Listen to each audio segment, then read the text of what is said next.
are you? John's English teacher asked. It was the beginning of the school year, their very first meeting with Miss White.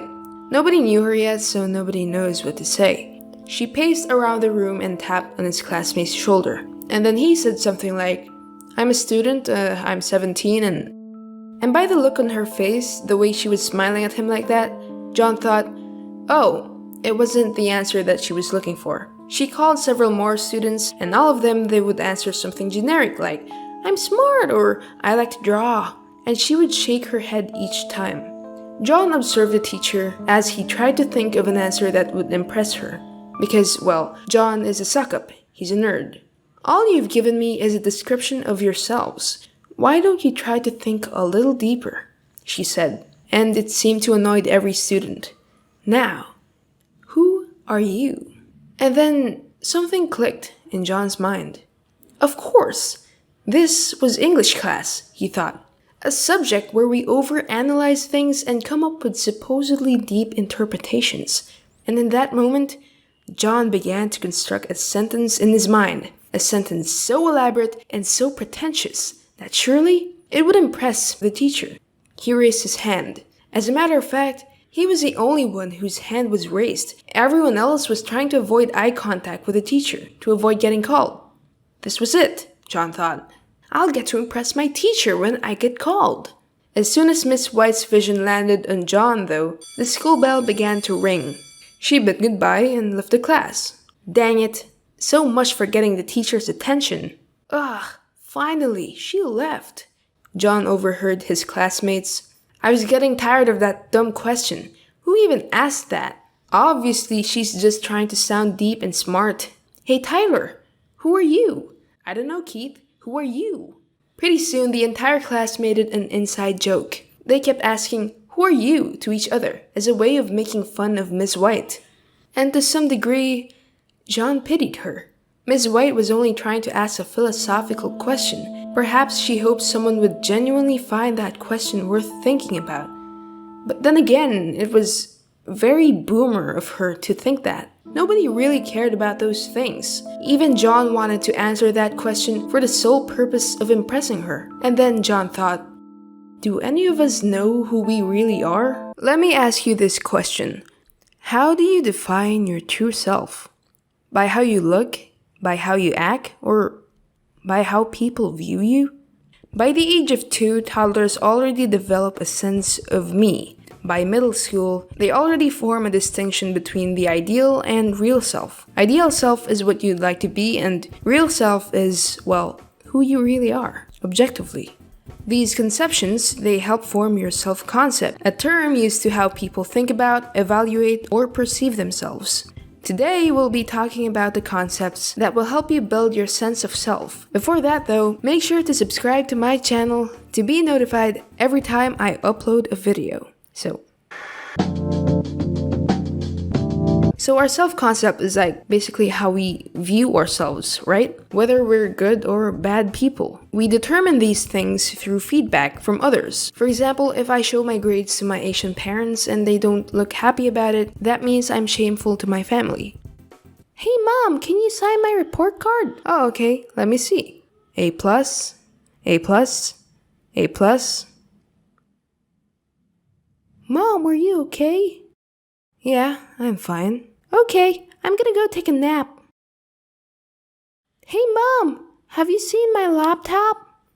Yeah, I sold it. So yeah, obviously our values hold a great deal of importance to this, but the point is, external factors affect us very much. Dr. Baumgartner, a psychologist, says in her book, You Are What You Wear, that not only does our psychology determine how we dress, but also how our clothes reveal what goes on in our head and the deep psychological issues within. I mean, even in film, we've seen this. Fun fact, in the show Breaking Bad, which I am an absolute fan of, Walter White's clothes get darker and duller as the show progresses. As we all know, Walter White's personality becomes darker and darker each season.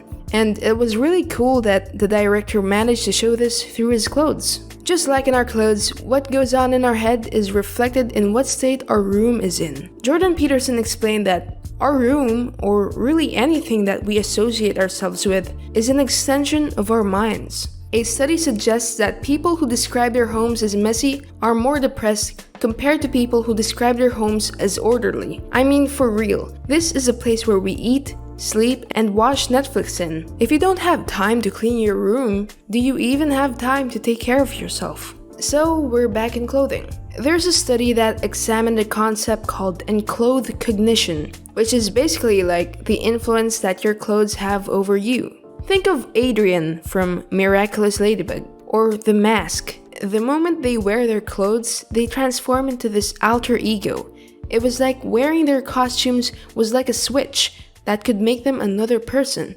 In this study, researchers gave out standard white lab coats to the participants. The participants were divided into two groups, and in the first group, they said that the lab coats were actually a doctor's coat, while in the second group, they said that it was a painter's smock. They all did the same task, but the first group, who were informed that they were wearing a doctor's coat, were more careful and attentive. This is the power that clothing can do to you. So what you wear actually has an effect on you. You know what else has an effect on you? People. To be more specific, people's perception of you. In a phenomenon called the Pygmalion effect, also known as the Rosenthal effect, it was named after a psychologist named Robert Rosenthal, who conducted a study on how a teacher's expectations affect student performance. What basically went down in the experiment was that at the beginning of the school year, the researchers had a class take this one pre-test. They told the teachers that a couple of students who took this test were growth spurters. To put it simply, they were expected to perform better than the other students. At the end of the year, they took the pre-test again, so it's a post-test now. And as expected, these students had significant growth compared to their other classmates. But what the teachers didn't know was that these students who were so-called growth spurters were actually chosen at random. The only difference between the growth spurters and the normal students was the mind of the teacher, or pretty much anyone really. Whether it's a parent or a mentor or a boss, the bottom line is that because they perceive the students to be better, because they have greater expectations, they'll give out tasks that are more challenging because they think the students have the capacity to do it, thus making them improve faster. This is why parents shouldn't have favorites.